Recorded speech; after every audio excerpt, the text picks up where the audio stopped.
Saudara-saudariku yang terkasih, salam sukacita untuk kita semua. Sudahkah kita memberi senyum hari ini? Sabtu 3 Januari 2026. Hari biasa masa Natal. Kita awali permenungan kita dengan tanda kemenangan Kristus dalam nama Bapa dan Putra dan Roh Kudus. Amin. Permenungan kita diambil dari Injil Yohanes bab 1 ayat 29 sampai 34.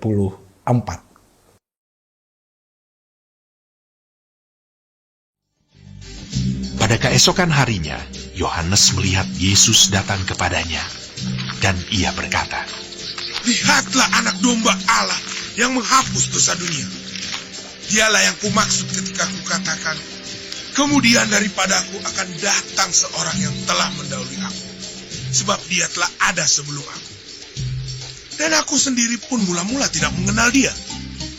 Tetapi untuk itulah aku datang dan membaptis dengan air, supaya ia dinyatakan kepada Israel." Dan Yohanes memberi kesaksian. Katanya, "Aku telah melihat Roh turun dari langit seperti merpati, dan ia tinggal di atasnya. Dan aku pun tidak mengenalnya, tetapi dia yang mengutus aku untuk membaptis dengan air telah berfirman kepadaku, jikalau engkau melihat Roh itu turun ke atas seseorang dan tinggal di atasnya, dialah itu yang akan membaptis dengan Roh Kudus. Dan aku telah melihatnya dan memberi kesaksian. Ia inilah anak Allah." Saudara-saudari yang terkasih, bacaan Injil hari ini bicara tentang kesaksian Yohanes Pembaptis mengenai identitas Yesus Kristus setelah peristiwa pembaptisannya di Sungai Yordan. Yohanes memperkenalkan Yesus dengan gelar anak domba Allah yang menghapus dosa dunia. Meskipun Yesus lahir secara fisik setelah Yohanes mengatakan bahwa ia telah ada sebelum aku, yang menegaskan kekekalan Kristus sebagai firman yang sudah ada sejak awal. Yohanes memberikan kesaksian bahwa ia melihat Roh Kudus turun dari langit seperti merpati dan tinggal di atas Yesus. Ini adalah tanda khusus dari Allah untuk mengonfirmasi bahwa Yesus adalah Mesias yang membaptis dengan Roh Kudus. Berdasarkan penglihatan tersebut, Yohanes dengan yakin memberikan kesaksian bahwa Yesus adalah anak Allah.